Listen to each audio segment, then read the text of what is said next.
பத்தி தான் நான் வந்து இப்ப எடுக்க போறேன். அதாவது பெத்லஹேம் அப்படின்ற ஒரு ஊர்ல வந்து இந்த ஒரு மனுஷன் வந்து எலிமெலேக்கு அப்படின்னு சொல்லிட்டு ஒருத்தர் இருந்தாரு. அவங்க மனைவி பேர் வந்து நகோமி. அவங்க அவங்களுக்கு வந்து 2 மகன்கள் இருந்தாங்க. அவங்க வந்து மோவாப் தேசத்துல இருந்தாங்க. நகோமி புருஷன் பேர் வந்து எலிமெலேக்கு. அவர் வந்து இங்க இறந்துட்டாரு. அப்போ வந்து அவங்களுக்கு 2 குமாரர் மட்டுமே இருந்தாங்க. அப்போ நகோமி வந்து மகன்களுக்கு திருமணம் செஞ்சாங்க. அப்போ ஒரு மருமக பேர் ஊர்பால், இன்னொரு மருமக பேர் வந்து ரூத். அங்க வந்து அவங்க 10 வருஷமா வாழ்ந்தாங்க.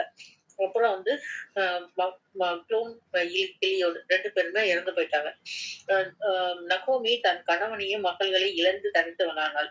இந்த வசனத்த நான் எழுதும்போது எனக்கு தன்னுடைய ஞாபகம் வந்தது. அதனால தான் அந்த சாட்சிய நான் சொன்னேன். ஆனா கடவுள் எனக்கு நல்ல அருமையான பிள்ளைகள குடுத்திருக்காரு. அதற்காக கடவுளுக்கு நன்றி செலுத்துகிறேன் நான். இன்னைக்கும் நான் நல்லா தான் இருக்கிறேன். இருந்தாலும் கொஞ்சம் என்னுடைய உடல் பலகீனத்தினால என்னால செய்ய முடியல. மீதி வந்து பிள்ளைகள் நல்லா தான் பார்த்துக்கிறாங்க. அப்போ வந்து இப்ப நகோமி வந்து தன் 2 பேரும் அதாவது அந்த 2 மருமகளோட அவங்க இருந்த ஸ்தலத்துல இருந்து வேற தேசத்துக்கு வந்துட்டு இருக்காங்க. அப்போ வந்து ம நகோமி என்ன சொல்றாங்கன்னா, என்னுடைய மகன்கள்னா 2 பேர் இறந்துட்டாங்க. அதனால நீங்க உங்க தாய் வீட்டுக்கு போயிடுங்க அப்படின்னு சொல்றாங்க. அப்போ வந்து நீங்க போய் உங்களுடைய விருப்பப்படி வேற கல்யாணம் பண்ணிட்டு சந்தோஷமா இருங்க. கடவுள் உங்கள ஆசீர்வதிப்பாராங்க அப்படின்னு சொல்றாங்க. அப்படி இருந்தாலும் அவங்க வந்து ஓர்பால் வந்து இல்ல நாங்க உங்கள விட்டு போமாட்டோம் அப்படின்னு சொல்றாங்க. அதுக்கப்புறம் ஓர்பால் வந்து அ கொஞ்சம் கண்டிப்பா சொன்னதுக்கு அப்புறம் அவங்க வந்து மாமிய முத்தமிட்டுட்டு திருப்பி போயிடுறாங்க. அதனால வந்து நீ சத்தமிட்டு அழுதாங்க. ஓர்பால் வந்து மாமிய முத்தமிட்டுட்டு திருப்பி போயிடுறாங்க. ரூத் வந்து நகோமிய வந்து விடல. நகோமி வந்து ரூத் பார்த்து நான் உன்ன நகோமி அம்மா வந்து ரூத் பார்த்து என்ன சொன்னாங்கன்னா, உன் சகோதரி வந்து அவங்க ஜனசங்க போயிட்டாங்க. நீயும் போயிடு அப்படின்னு சொன்னாங்க. இல்ல நான் உங்ககிட்ட விட்டுட்டு பிரிஞ்சு போக மாட்டேன். நான் வந்து இனிமே அத பத்தி பேசாதீங்க அப்படின்னு சொல்லிட்டு ரூத் வந்து நகோமி அம்மாட்ட சொன்னாங்க. அப்புறம் ரூத் வந்து 1 அதிகாரம் 16வது வசனம், 17வது வசனத்தின் பத்தி யாரும் படிக்க வேண்டாம். அது அது வசனத்தின் படியா சொல்றாங்க. அப்போ சரி அப்போ வந்து நகோமி என்ன சொல்றாங்கன்னா, தன்னோடு வருகிறத அ தன்னோட வருகிறத அவங்க உறுதியா ரூத் சொன்னதுனால அவங்க வந்து அதுக்கப்புறம் அத பத்தி பேசல. அப்புறம் பெத்லெகேமுக்கு அவங்க வந்து 2 பேரும் நடந்து போறாங்க. அப்போ வந்து பெத்லெகேமுக்கு அப்போ வந்து அங்க இருக்கிறவங்க எல்லாம் வந்து நகோமி தானே அப்படின்னு சொல்லிட்டு பேசிக்கொண்டாங்க. அப்போ நகோமின்னு சொல்லாதீங்க. என்ன வந்து மாறாள்ன்னு சொல்லுங்க. எனக்கு வந்து ஆண்டவர் வந்து கசப்பு கட்டளையிட்டார். ஆ நிறைவுள்ளவனா போனேன், வெறுமையுள்ளவனா திரும்பி வந்துட்டேன் அப்படின்னு சொல்றாங்க. நகோமி மோவாப் தேசத்துல இருந்து திரும்பி வந்தாள். ஆ நகோமி அதாவது அந்த இதுக்கு திரும்பி வந்ததுக்கு அப்புறம், அ எ அந்த எலிமெலேக்கின் உறவுக்காரர் போவாஸ் ஒரு ஆஸ்திக்காரர் இருந்தார். அப்ப வந்து நகோமி வந்து ரூத்த பார்த்து சொன்னாங்க. அது யார் கண்ணுல தயவு கிடைக்குதோ அங்க போய் வயல்ல போயிட்டு நானு இது கதிர் பொறுக்கிட்டு வரேன், எடுத்துட்டு வரேன் அப்படின்னு சொல்லிட்டு சொன்னாங்க. அப்போ நகோமி என்ன சொன்னாங்க, சரி போ. எந்த இதுல கிடைக்குதோ அந்த இடத்துல போயி அ க போய் பொறுக்கிட்டு வா அப்படின்னு சொன்னாங்க. அப்போ ரூத் வந்து அந்த இடத்துல போயி அந்த ஊழியக்காரங்ககிட்ட கேட்கறாங்க. அப்போ அவங்க என்ன சொன்னாங்கன்னா, நீங்க வந்து சிந்த சிந்த உறவுல நீ எடுத்துக்கோப்பா அப்படின்னு சொல்லிட்டு அவங்க சொல்லிடுறாங்க. அதுக்கப்புறம் போவாஸ் அது வந்து அந்த வயல் வந்து போவாஸுடையதா இருக்குது. போவாஸ் வந்து பெத்லகேம்ல இருந்து அடுத்தவங்கள பார்த்துட்டு இருக்கிறாரு. அப்ப போவாஸ் வந்து பெத்லகேம்ல வந்திருக்கவங்கள பார்த்து சொல்றாரு. கர்த்தர் உங்களோட இருப்பாராக அப்படின்னு சொல்றாரு. அதுக்கு வந்து அவங்களும் வந்து கர்த்தர் உங்களையும் ஆசீர்வதிப்பாராக அப்படின்னு சொல்றாரு. அப்போ வந்து ரூத் வந்து கீழ அந்த கதிர் பொறுக்கிறத பார்த்துட்டு அங்க இருக்கிற வேலைக்காரர் நோக்கி அ நகோமியிடம் வந்த பெண் பிள்ளை அதுக்கு அதான் அவர்கிட்ட கேட்கறாங்க யாரு அப்படின்னு. அப்போதான் அவர் என்ன சொல்றாருன்னா, அது நகோமியோட வந்த பெண் பிள்ளை, மோவாபிய பிள்ளை அப்படின்னு சொல்றாரு. அப்போ வந்து அவள் காலையில இருந்து இங்கதான் இருக்கிறா அப்படின்னு சொல்லிட்டு அந்த ஊழியக்காரங்க சொல்றாங்க. அப்போ வந்து போவாஸ் வந்து ரூத்த பார்த்து மகளே நீ வந்து அந்த கதிர் பொறுக்கிக்கோ, இங்கேயே ஊழியக்காரங்களோட இரு, வயல்வெளியிலேயே இருந்து கதிர் எடுத்துக்கோ அப்படின்னு சொல்லிட்டு ஊழியக்காரர் நோக்கி நீங்க வந்து கொஞ்சம் சிந்தை விட்டு எடுங்க, அவங்க எடுத்துக்கட்டும் அப்படின்னு. யாரும் வந்து அவரை தொல்லை பண்ணாத படிக்கு நீங்க பாத்துக்கோங்க அப்படின்னு சொல்லிட்டு அதுக்கப்புறம் போவாஸ் என்ன சொல்றாங்கன்னா, தாகம் எடுத்தா நீ இங்கேயே வந்து தண்ணி குடிப்பா அப்படின்னு சொல்லிடுறாங்க. அப்புறம் வந்து ரூத் என்ன பண்றாங்கன்னா, தரையில குனிஞ்சு வணங்கி, உங்களுடைய கண்கள்ல எனக்கு தயவு கிடைச்சுச்சு. அதனால நீ வந்து போவாஸ் என்ன சொல்றாங்கன்னா, உன் புருஷன் இறந்தவுடனே வந்து நீ மாமியார் செஞ்சதையும், தகப்பன் தாயையும் விட்டுட்டு நீ தேசத்த ஜனத்துல வந்ததுனால எனக்கு நீ வந்து எப்படி வந்தேன்றது எனக்கு அறிவிக்கப்பட்டது அப்படின்னு சொல்லிட்டு சொல்றாங்க. அதுக்கப்புறம் ரூத் 2வது அதிகாரம் 12வது வருஷம் போவாஸ் சொன்னாங்க, உம்முடைய எனக்கு தயை கிடைக்க வேண்டும் அப்படின்னு சொல்லிட்டு சொன்னாங்க. அப்புறம் சாப்பாடு வேலையில வந்து அந்த அந்த அப்பத்தை வந்து அவளுக்கும் சேர்த்து கொடுத்தாரு அவர். அவங்க சாப்பிட்டு முடிச்சு மீதி எடுத்து தன்னுடைய மாமிக்காக வச்சுட்டாங்க. சாயங்காலம் வரைக்கும் அவங்க கதிர் பொருந்திய லூஸ் வந்து கதிர் பொருந்திய தட்டு எடுக்கும் போது ஒரு ஒரு மரத்தால் வார்பூர்வமா அது இருந்தது. அப்புறம் அந்த லூஸ் என்ன பண்ணாங்கன்னா அதை எடுத்துட்டு தன்னுடைய வீட்டுக்கு வந்தாங்க. அப்போ நகோமி வந்து கேட்டாங்க, இந்த மாதிரி வந்து நீ 2 பேர் சாப்பிட்டாங்க. நகோமி வந்து கேட்டாங்க, நீ எங்க இருந்து எடுத்த, எங்க போய் வேலை செஞ்ச அப்படின்னு கேட்கும்போது வந்து இந்த மாதிரி நாங்க உனக்கு வந்து நீ வேலை கட்டல வந்து விசாரித்தவர் வந்து உன்னை ஆசீர்வதிக்க தருவாங்க அப்படின்னு சொல்லிட்டு சொன்னாங்க. இவ்வாறு நான் வேலை செஞ்சேன். அவர் அந்த வயல்காரர் பேர் வந்து போவாஸ் அப்படின்னு சொல்லிட்டு சொன்னாங்க. நகோமி வந்து அவர் வந்து நம்முடைய மரும அதாவது நம்ம அவருக்கு எளிமையில நமக்கு நெருங்கின முறைதான் அப்படின்னு சொல்லிட்டு சொன்னாங்க. நகோமி வந்து நீ வந்து வாழ்ந்திருக்கும்படி உனக்கு சுகமா ஒரு வாழ்க்கையை நான் தேர்ந்து கொடுக்குறேன். நீ வந்து நாளைக்கு வந்து இந்த மாதிரி ஒரு நைட்டு வந்து வார்த்தை தூண்டி விடுவாங்க. அப்போ நீ வந்து குளிச்சுட்டு நல்ல வஸ்திரங்கள் ஊட்டி அந்த காத்துட்டு அந்த மனுஷன் வந்து குளிச்சுட்டு தீரு மட்டும் அந்த மனுஷனுக்கு ஏத்தாப்புல வராம இரு. அவங்க குளிச்சு பட்டோன்னே நீ அவங்க கால் கிட்ட போயிட்டு அந்த போர்வை விலக்கி படுத்துக்கோ அப்படின்னு சொல்றாங்க. அப்போ வந்து ரூத் என்ன சொல்றாங்க, நீங்க என்ன சொல்றீங்களோ அதே மாதிரியே நான் செய்வேன் அப்படின்னு சொல்றாங்க. நல்ல மருமக அது. அத மாதிரிதான் எனக்கும் கடவுள் நல்ல மருமக அதுக்காக நன்றி சோதரிப்பேன். அப்புறம் அந்த களத்துக்கு போயிட்டு தன் மாமியை சொன்னதை பத்தியே அது மாதிரியே செய்தான்.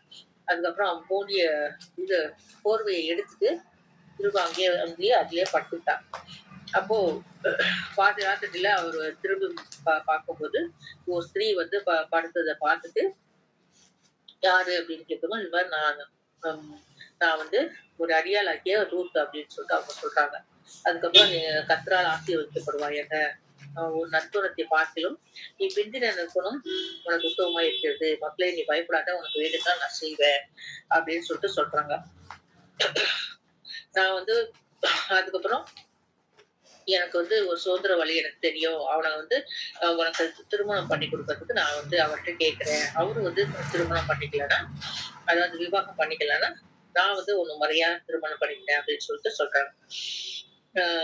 அப்புறம் வந்து நீங்க வந்து இங்க வந்தது வந்து யாருமே தெரிய வேண்டாம்.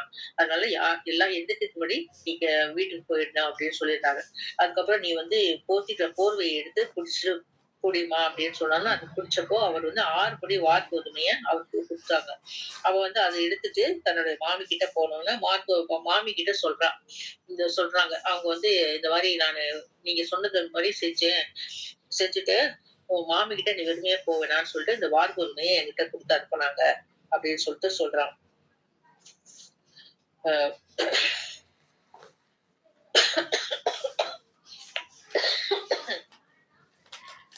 அதுக்கப்புறம் சாரிப்பா. அதுக்கப்புறம் போவாஸ் வந்து என்ன செய்யறாருன்னா, அடுத்த நாள் வந்து அங்க அது ஒரு சுதந்திரவாளி கல்யாணம் பண்ணுங்க சொல்றாரு. அவர்கிட்ட போயிட்டு நீ வந்து அதுக்கு பொண்ணு கல்யாணம் பண்ணிக்கிட்டியா அப்படின்னு சொல்லிட்டு கேக்குறாங்க. அதுக்கப்புறம் அந்த ஜனத்துக்கு முன்பாகவும் ஊராருக்கு முன்பாகவும் கேக்குறாங்க. அவரு வந்து சரி இல்ல முன்பாகவும் ஜனத்துக்கு முன்பாகவும் வாங்கி, அதாவது நகோமி வந்து தன்னுடைய சொத்தெல்லாம் விற்கிறாங்க, அதை நீ வாங்கிக்கோ அப்படின்னு சொல்றாங்க. நீ வாங்கலைன்னா சொல்லு, நான் வாங்கிக்கிறேன் அத அப்படின்னு சொல்றாங்க. அந்த சொத்தை வந்து உன்னையும் என்னையும் தவிர வேற யாரும் வாங்க முடியாது. ஏன்னா நம்ம தான் அவங்களுக்கு சுதந்திரவாளி அப்படின்னு சொல்றாங்க. அந்த அப்போ பொண்ணு சுதந்திரவாளிகிட்ட வந்து போவாஸ் என்ன சொல்றாருன்னா, வயல் நிலத்தை மருத்துவன் மனைவியாகிய மோவாபிய ஸ்திரீ கையில வாங்க வேண்டியது என்றான். அப்போ வந்து இல்ல என் சுதந்திரத்தை கெடுக்காதபடி நான் அதை வாங்க நீங்களே வாங்கிக்கோங்க அப்படின்னு சொல்லிட்டாரு. அப்புறம் வந்து அவங்க அந்த இடத்துல வந்து மீட்கிறதுலயும் மாற்றுகிறதுலயும் ஆம், காரியத்தை உறுதிப்படுத்தும்படிக்கு அந்த இஸ்ரவேல்ல ஒரு பழக்கம் இருக்குது. அதாவது வந்து தன் பாதரட்சையை கழட்டி மத்தவங்களுக்கு குடுப்பாங்க அப்படின்னு சொல்லிட்டு, அதான் வந்து இஸ்ரவேலுடைய உறுதிப்பாடு அப்படின்னு சொல்றாங்க. உடனே வந்து அப்படியே அந்த சுதந்திர வழி நீ இதை வாங்கிக் கொள்ளும் பாதரட்சை அப்படின்னு சொல்லிட்டு கழட்டி போட்டுடுறாரு. அப்போ போவாஸ் வந்து எல்லாரையும் நோக்கி இந்த மக்களும் கிலியோனுடைய சொத்துக்கள் எல்லாத்தையும் நானே வாங்கிக்கிறேன். நீங்க நீங்க தான் சாட்சி அப்படின்னு சொல்லிட்டு சொல்றாரு. மோவிய ஸ்ரீயோட ரூத்த வந்து விவாகம் பண்ணிக்கிறாரு. அப்போ வந்து அதுக்கும் நீங்க தான் சாட்சி அப்படின்னு சொல்லிடுறாரு. அதுக்கப்புறம் ரூத் 4வது அதிகாரம் 11வது வசனத்தின்படி ஜனங்கள் வந்து அவங்கள வந்து வாழ்த்துறாங்க. அப்போ வந்து போவாஸ் வந்து ரூத்த வந்து திருமணம் செய்து கொண்டான். அப்போ அவருக்கு வந்து அவங்களுக்கு ஒரு கடவுள் வந்து ஒரு ஆண் பிள்ளைய கொடுக்குறாரு. நகோமி வந்து தன்னுடைய மடியில வச்சு அது வளர்த்தத தாயாகிறார். அப்போ வந்து பக்கத்து வீட்டுக்காரங்க எல்லாம் வந்து அவங்கள வாழ்த்தி அந்த குழந்தைக்கு ஓபேத்னு அப்படின்னு பேரிட்டாங்க. அப்போ வந்து அது அவங்க அந்த ஓபேத் யாருன்னா தாவீதுடைய தகப்பனாகிய ஈசாயின் தகப்பன். கடவுள் கண்டிப்பா நம்மள சரியான திசையில் செல்கிறோம். அவங்க வழி அவர் நம்மள சரியான திசையில் வழி நடத்துவான்னு சொல்லிட்டு நம்ம நம்புறோம். வந்து இதுல இருந்து அவர் பயம் இல்லாதவர், எதை குறிச்சு துணிச்சலா ஆண்டவர் நம்மளோட இருக்கிறாரு அப்படின்னு சொல்லிட்டு தைரியப்பட்ட காரியங்களை நம்ம பாக்குறோம். ரெண்டாவது ரூத் வந்து அன்பானவர்னு சொல்லி பாக்குறோம். அதாவது ரூத் வந்து தன் மாமியாரை வந்து ரொம்ப நேசிச்சா, அவருடைய பக்கத்தை விட்டு விலகவே இல்லை. வந்து எல்லாத்துலயுமே வந்து அவங்களுக்கு அவங்க சொல்லாம வந்து அவங்க வழியில போனாங்க. அதே மாதிரி பெத்லஹேமுக்கு வந்த போதும் அவங்களுக்கு உணவு கிடைக்கிறதுக்கு, மாமியாரை கவனிச்சுக்கிறதுக்கு நல்ல ஒரு பொறுப்போட நல்ல ஒரு மருமகளாக இருந்தாங்க. வந்து இதை பார்க்கும்போது நமக்கு ரொம்ப மகிழ்ச்சியான காரியமா தான் இருந்தது. ஆனா நகோமிகிட்ட வந்து ரூத் வந்து வைத்த அன்பு வந்து நிபந்தனையற்றன்னு சொல்லி பார்க்கிறோம். வந்து எந்த விதமான எதிர்பார்ப்பும் இல்லாதபடிக்கு வந்து நகோமி கிட்ட வந்து அந்த ரூத் வந்து அன்பு செலுத்தினாங்க. வந்து ஏன்னா அவங்களால எந்த பலனும் இல்லைன்னு சொல்லி தெரிஞ்சு கூட அன்பு செலுத்தினாங்க. இது வந்து இதே மாதிரி நம்மளும் கூட நம்முடைய குடும்பத்துல உள்ளவங்க கிட்ட எந்தவித எதிர்பார்ப்பும் இல்லாம வந்து நம்ம அவங்ககிட்ட அன்பு செலுத்தணும், அவங்கள நேசிக்கணும், அவங்க மீது அக்கறை கொள்ளணும்னு சொல்லிட்டு நம்ம வந்து இந்த ஊட்டிக்கிட்ட இருந்து நம்ம கற்றுக்கொள்ளலாம். வந்து இதே போல நம்ம செய்யறதுக்கு நம்ம முயற்சி செய்வோம். வந்து அடுத்து கடினமான உழைப்பாளின்னு சொல்லி பாக்குறோம். வந்து அதாவது ரூத் வந்து தினமும் எழுந்து போவாசின் வயல்வெளியில பொறுக்க செல்றாங்க. வந்து ஏதாவது அறுவடை முடிச்ச பிறகு நமக்கு கதிர் கொட்டினா நமக்கு சாப்பிடுறதுக்கும் கிடைக்கும்னு சொல்லிட்டு அவங்க அதை எதிர்பார்ப்போட போறாங்க. தன்னுடைய மாமியாருக்கு வேண்டியத எல்லா காரியங்களையும் அவங்க பாதுகாத்து அவங்க செய்யறாங்க. வந்து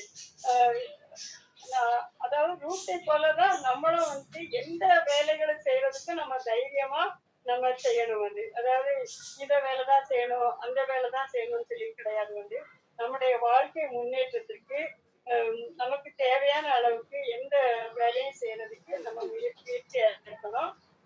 எல்லாத்தையும் இழந்தாலும் எவ்வளவு தாழ்மையான நிலைமையில இருந்தாலும் வேலை கூட இழந்தா கூட வந்து தேவைகளெல்லாம் சந்திப்பதற்கென்று ஒரு வழியை தேவன் நமக்கு உண்டு பண்ணி வைத்திருப்பார் அப்படின்னு சொல்லிட்டு அவர் கடந்து வந்து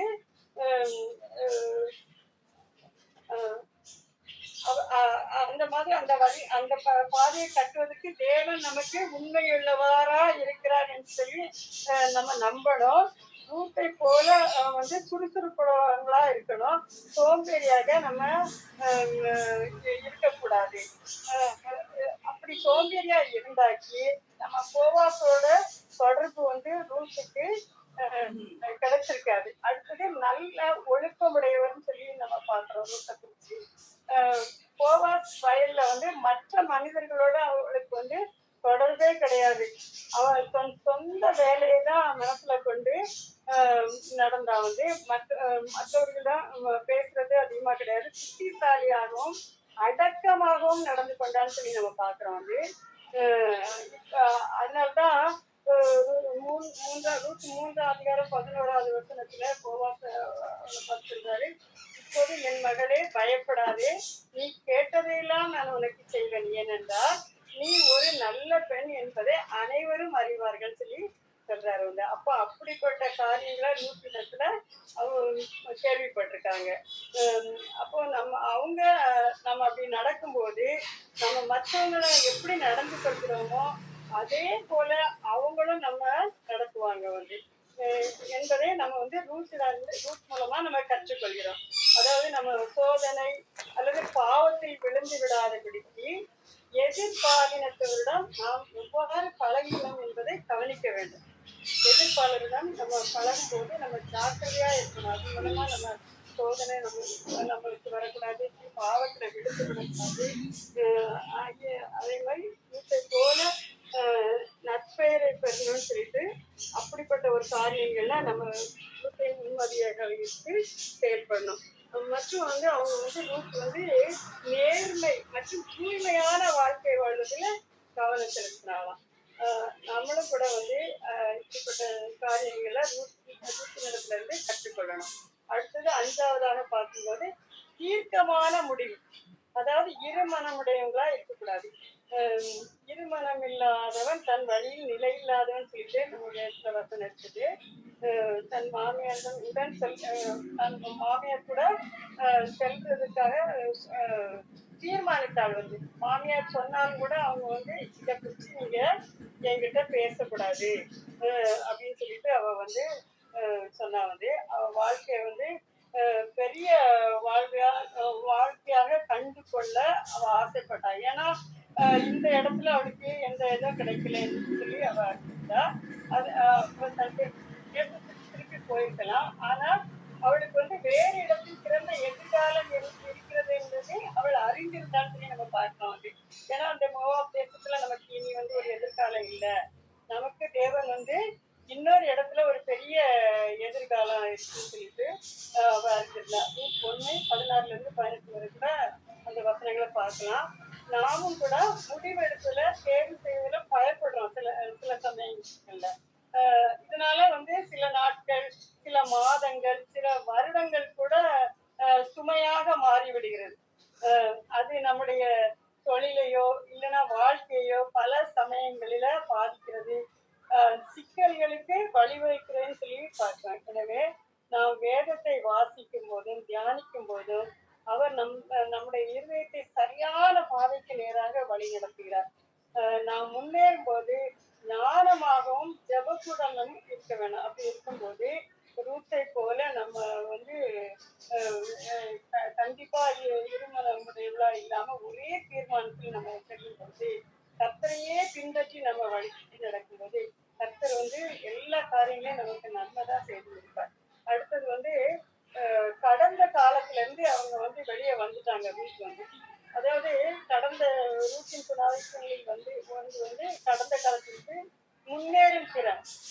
அதாவது ரூட் வந்து கணவனை இழந்திருந்தாங்க. அவருக்கு மோவாப்ல வந்து பிரகாசமான எதிர்காலம் இருக்கத தெரியல.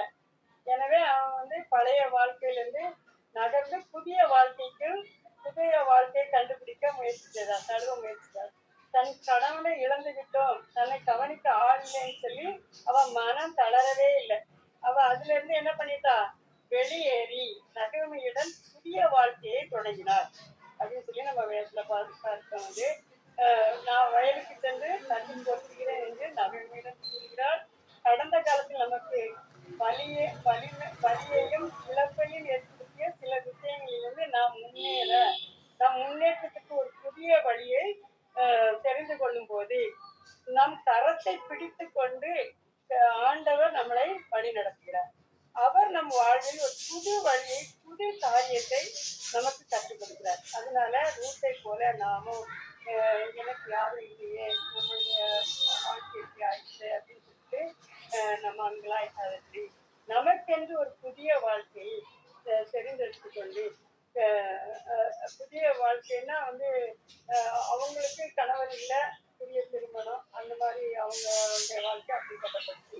ஆனா நம்மளுடைய கால காரியங்கள்ல என்னென்னலாம் நம்ம இது பண்ணியிருக்கோமோ அதுல இருந்து நம்ம வெளியே வந்து நம்ம புதிய அடுத்த ஸ்டெப்ல நம்ம போக நம்ம முயற்சி பண்ணோம். அடுத்து கீழ்ப்படிஞ்சிருந்தான்னு சொல்லி பார்க்கலாம் வந்து போவாஸ் வந்து ஒரு உறவினர் தான். ஆனா மீட்பாளர் அவளை மீட்டுக் கொள்ளக்கூடிய ஒரு மனுஷனா இருந்தான். அதனால அவங்க காலடியில படுத்துக்கணும்னு சொல்லிட்டு நீ மாமியார் சொன்னாலும் அந்த வார்த்தைக்கு கீழ்ப்படிஞ்சு அவ வந்து சொன்னபடியெல்லாம் தன் மாமியார் சொன்னபடியெல்லாம் செய்தான். தன் மாமியார் வந்து தனக்கு நன்மைதான் செய்வாங்கன்னு சொல்லி தன் மாமியாரை அவங்க நம்பினாங்க. அவங்க எந்த கேள்வியுமே கேட்கவில்லை. அவங்க சொற்படிதான் செய்தாங்க. கூத்தை போலவே நாமும் நம்மை செய்ய சொல்லும் காரியங்களுக்கெல்லாம் கீழ்ப்படிந்து நாம் நடப்போம் என்றால் அவர் ஒருபோதும் தவறான திசையில் நம்மளை வந்து கர்த்தர் வந்து வழி நடத்தவே மாட்டார்.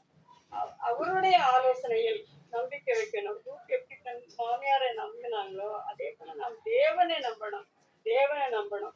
தேவன் வழிநடத்தல் இல்லாம நம்ம ஒண்ணுமே செய்ய முடியாது. அவர் வழி நடத்தும் போது அவரும் நம்ம கூட நடப்பான்னு சொல்லிட்டு நம்ம என்ன பண்ணணும், நம்பணும். கடவுள் நம்முடன் இருப்பதால் மற்றவர்கள் உதவி வாழ்க்கை கடவுள் நம்மோட இருந்தாங்கன்னா மற்றவங்க உதவியால நம்முடைய வாழ்க்கையை தொடங்கலாம் என்று நம்ம ரூத்தின் மூலமா கடவுள் ரூத்தோட இருந்ததுனாலதான் அவங்க மாமியாருடைய உதவியின் மூலமா அவங்க வாழ்க்கை கட்டப்பட்டது. நன்மை மட்டுமே நமக்கு காத்திருக்கிறது என்று அறிந்து தைரியமாக நம்ம என்ன பண்ண முடியும், எதிர்காலத்தை எதிர்கொள்ள முடியும் என்பதை ரூத்தின் குணாதிசயங்கள் நமக்கு காட்டுகிறது. அவரை பின்பற்றி நாமும் நடக்க முயற்சித்தால் நிச்சயமாக தேவன் நம்முடைய வாழ்க்கையும் கட்டுவார் என்பதில் சந்தேகமே இல்லை. கர்த்தருடைய நாமத்துக்கு மகிமை உண்டாவதாக. கர்த்தர் இந்த வசனங்களை ஆசீர்வதித்தாராக. எனக்கு அதிகமாக தியானிக்க டைம் இல்லை, காலையில தான் கர்த்தருக்கு ஸ்தோத்திரம். அருமையான நல்ல ஒரு தேவ செய்தி. மேல ஆண்டவர் வந்து நல்ல இவங்க 2 பேரும் ஒரு நல்ல காம்பினேஷன்ல ஹெப்சி சிஸ்டர் வந்து ஒரு பழத்தை உரிச்சு புளிஞ்சு சாறு எடுத்த மாதிரி அவங்க சாறு கொடுத்துட்டாங்க. நம்ம மாலினி சிஸ்டர் அளவுல நியூட்ரியன்ஸ் எல்லாம் பிரிச்சு இந்த விஷயம்னு சொல்லிட்டு அழகா நமக்கு கற்றுக் கொடுத்தாங்க. கர்த்தர் உங்களை மென்மேலும் ஆசீர்வதிப்பாராக. ஆமென்.